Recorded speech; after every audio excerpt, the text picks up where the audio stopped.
The Glories of Ireland, edited by Joseph Dunn and P. J. Lennox. Section 23, The Irish in Canada, by James J. Walsh, M.D., Ph.D., Litt.D., Sc.D. When Wolfe captured Quebec and Canada came under British rule, some of the best known of his officers and several of his men were Irish. After the peace was signed, many of them settled in Canada, not a few of them marrying French wives, and as a consequence there are numerous English, Scotch, and English names among the French-speaking inhabitants of Lower Canada. Two of Wolfe's officers, Colonel Guy Carleton, born at Strabane in the county Tyrone, and General Richard Montgomery, born only 7 miles away at Convoy in the same county, were destined to play an important role in the future history of Canada.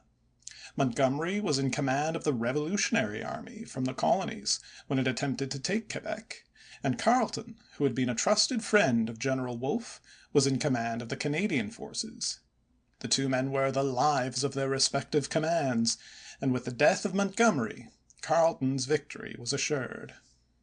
Carleton was made Governor-in-Chief of Canada, and during the trying years of the early British rule of New France and the American Revolution, his tact did more than anything else to save Canada for the British. Bibeau, the French historian, says, "The man to whom the administration of the government was entrusted had known how to make the Canadians love him, and this contributed not a little to retain, at least within the bounds of neutrality, those among them who might have been able, or believed themselves able, to ameliorate their lot by making common cause with the insurgent colonies." Shortly after being made governor, Carleton went to England and secured the passage of the Quebec Act through the English Parliament, which gave the Canadian French assurance that they were to be ruled without oppression by the British government. Subsequently, in 1786, Carleton, as Lord Dorchester, became the first Governor-General of Canada, being given jurisdiction over Nova Scotia and New Brunswick, as well as Upper and Lower Canada, and to him more than to any other is due the early loyalty to the British Crown in the Dominion. After the army, the next important source of Irish population in Canada were the Loyalists, who, after the Revolution, removed from the United States to the British dominions in America. There were probably many thousands of them, more than enough to make up for the French who left Canada for France when the territory passed over to England. Among the Irish Loyalists who went to Canada was the Reverend John Stuart, who had become very well known as a missionary in the Mohawk Valley before the Revolution, and who, though born a Presbyterian, was destined to win the title of the Father of the Church of England in Upper Canada. When the first Canadian Parliament met in December 1792, Edward O'Hara was returned for Gaspé in Lower Canada, and D'Arcy McGee could boast that henceforward Lower Canada was never without an Irish representative in its legislative councils. When the question of settling Upper Canada with British colonists came up, Colonel Talbot, a County Dublin man, was the most important factor. He obtained a large grant of land near what is now London and attracted settlers into what was at that time a wilderness. The tract settled under his superintendence now comprises 29 townships in the most prosperous part of Canada. The maritime provinces had been under British rule before the fall of Quebec and contained a large element of Irish population. In Newfoundland in 1753, out of a total population of some 13,000, Davin says that there were nearly 5,000 Catholics, chiefly Irish. In 1784, a great new stimulus to Irish immigration to Newfoundland was given by Father O'Connell, who in 1796 was made Catholic bishop of the island. Newfoundland, for its verdure, the absence of reptiles, and its Irish inhabitants, was at this time called Transatlantic Ireland, and Bonnycastle says that more than one half of the population was Irish. In 1749, Governor Cornwallis brought some 4,000 disbanded soldiers to Nova Scotia and founded Halifax.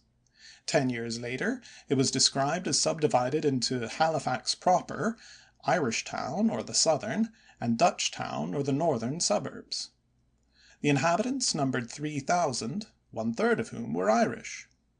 They were among the most prominent men of the city and province. In the Privy Council for 1789 were Thomas Corcoran and Charles Morris.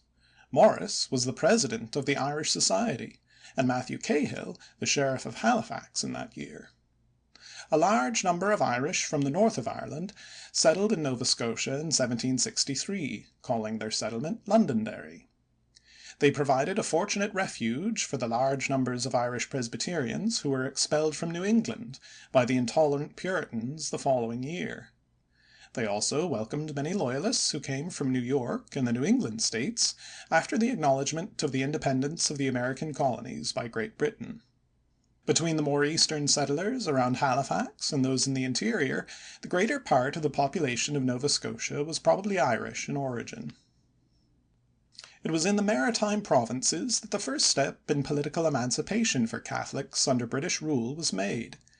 In 1821, Lawrence Kavanagh, a Roman Catholic, was returned to the assembly of the province for Cape Breton.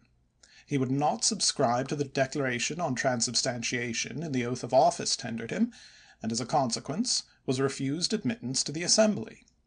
But he was elected again and again, and 6 years afterwards Judge Haliburton, better known by his nom de plume of Sam Slick, in an able speech seconded the motion to dispense with the declaration, and Kavanagh was permitted to take the oath without the declaration.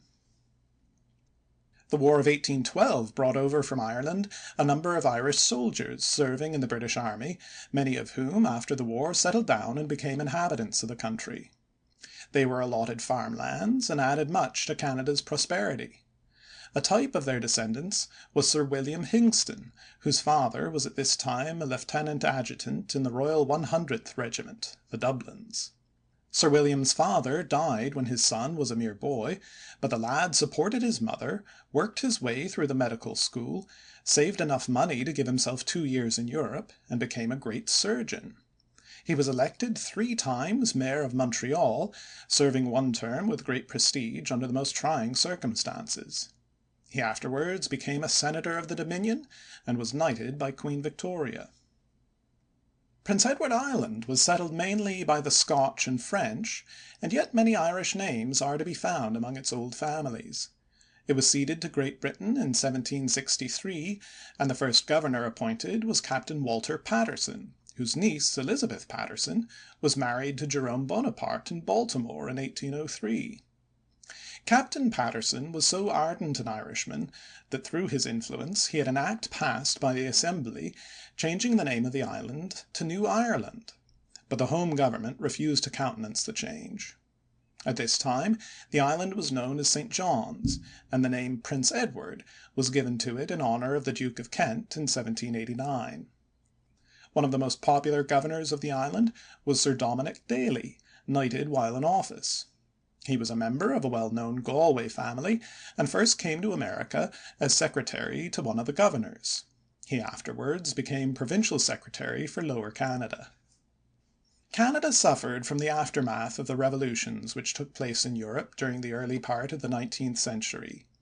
The year 1837 saw 2 revolutions, one in Upper, the other in Lower Canada, though neither of them amounted to more than a flash in the pan. As might be expected, there were not a few Irish among the disaffected spirits who fostered these revolutions. Their experience at home led them to know how little oppressed people were likely to obtain from the British government, except by a demonstration of force.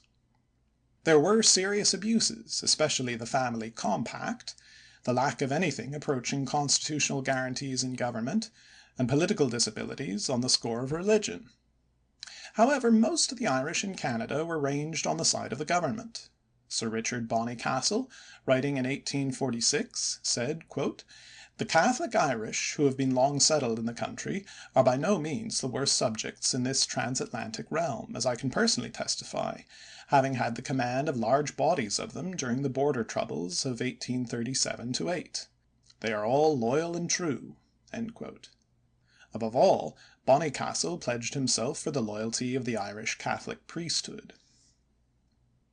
One of the Irishmen who came into prominence in the rebellions of 1837 was Edmund Bailey O'Callaghan, the editor of the Vindicator, the newspaper by means of which Papineau succeeded in arousing much feeling among the people of Lower Canada and fomented the Revolution. O'Callaghan escaped to the United States and settled at Albany, where he became the historian of New York State.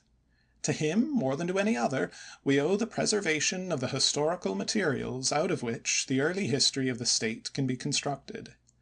Rare volumes of the Jesuit Relations, to the value of which for historical purposes he had called special attention, were secured from his library for the Canadian Library at Ottawa. Towards the middle of the 19th century, when the population of Ireland reached its highest point of over 8,000,000, the pressure on the people caused them to emigrate in large numbers, and then the famine came to drive out great crowds of those who survived. In proportion to its population, Canada received a great many more of these Irish emigrants than did the United States. Unfortunately, the conditions on board the emigrant sailing vessels in those days cost many lives. They were often becalmed and took months to cross the ocean. My grandmother, coming in the 30s, was 93 days in crossing, landing at Quebec after 7 weeks on half rations, part of the time living on nothing but oatmeal and water. Ship fever, the dreaded typhus, broke out on her vessel as on so many others, and more than half of the passengers perished. Many, many thousands of the Irish emigrants thus died on shipboard or shortly after landing. In 1912, the ancient order of Hibernians erected near Quebec a monument to the victims. In spite of the untoward conditions, emigration continued unabated, and in 1875, in the population of Ontario, Quebec, New Brunswick, and Nova Scotia, it was calculated that the Irish numbered 846,414, as compared with 706,369 English, and 549,946 Scotch. Hatton, quoted by Davin in The Irishman in Canada. It had become clear that Canada would prosper more if united than in separate provinces jealous of each other. The first move in this direction came from the maritime provinces, where the Irish element was so much stronger than elsewhere, and when a conference of the leading statesmen of these provinces was appointed to be held at Charlottetown, PEI, September 1864, representatives of Upper and Lower Canada asked to be allowed to be present, to bring forward a plan for a federation of all the British provinces in North America. The British North America Act was passed and received the royal assent, the Queen appointing July 1, 1867, as the formal beginning of the Dominion of Canada. Among the men who were most prominent in bringing about federation, and who came to be known as the Fathers of Confederation, were several distinguished Irishmen. Thomas D'Arcy McGee was the best known, and probably did more than any other Canadian to make the idea of Confederation popular by his writings and speeches. He had come to Canada as a stranger, edited a newspaper in Montreal, and was elected to the Assembly after a brief residence, in spite of the opposition cries of Irish adventurer and stranger from abroad, and was subsequently elected 4 times by acclamation, and was Minister of Agriculture and Education, and Canadian Commissioner to the Paris Exposition of 1867. His letters to the Earl of Mayo, pleading for the betterment of conditions in Ireland, were quoted by Gladstone during the Home Rule movement as "a prophetic voice from the dead coming from beyond the Atlantic." Another of the Fathers of Confederation was the Honourable Edward Whalen, born in the County Mayo, who as a young man went to Prince Edward Island, where he gained great influence as a popular journalist. He was an orator as well as an editor, and came to have the confidence of the people of the island, and hence was able to do very much for federation. A third of the Fathers of Confederation from the Maritime Provinces was the Honourable, afterwards Sir Edward Kenny, who, when the first cabinet of the new Dominion was formed, was offered and accepted one of the portfolios in recognition of the influence which he had wielded for Canadian union. At all times in the history of Canada, the Catholic hierarchy has been looked up to as thoroughly conservative factors for the progress and development of the country. After the Irish immigration, most of the higher ecclesiastics were Irish by birth or descent, and they all exerted a deep influence not only on their own people, but on their city and province. One of the Fathers of Confederation was Archbishop Connolly of Halifax, of whom the most distinguished Presbyterian clergyman of the lower provinces said the day after his death, I feel that I have not only lost a friend, but as if Canada had lost a patriot. In all his big-hearted Irish fashion, he was ever at heart, in mind, and deed, a true Canadian." Among his colleagues of the hierarchy were such men as his predecessor, Archbishop Walsh, Archbishop Lynch, the first metropolitan of Upper Canada when Toronto was erected into an archbishopric, Bishop Hogan of Kingston, Archbishop Hannan of Halifax, Archbishop Walsh of Toronto, and Archbishop O'Brien of Halifax, all of whom were esteemed as faithful Canadians, working for the benefit of their own people more especially, but always with a larger view of good for the whole Commonwealth of Canada. The Irish continued to furnish great representative men to Canada. The first governor, Guy Carleton, was Irish, and his subsequent governor-generalship as Lord Dorchester did much to make Canada loyal to Great Britain. During the difficult times of the Civil War in the United States, Lord Monck, a Tipperary man, was the tactful governor-general, "like other Irish governors, singularly successful in winning golden opinions." Davin.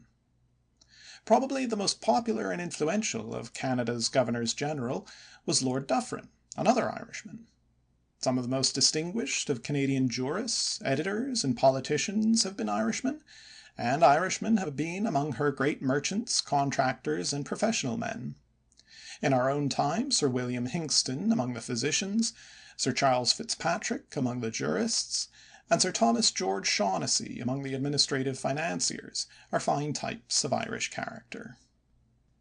References: Davin, The Irishman in Canada, Toronto, 1877. McGee, Works. Tracy, The Tercentenary History of Canada, New York, 1908. Walsh, Sir William Hingston in the American Catholic Quarterly, January, 1911. Edmund Bailey O'Callaghan in the Records of the American Catholic Historical Society, 1907.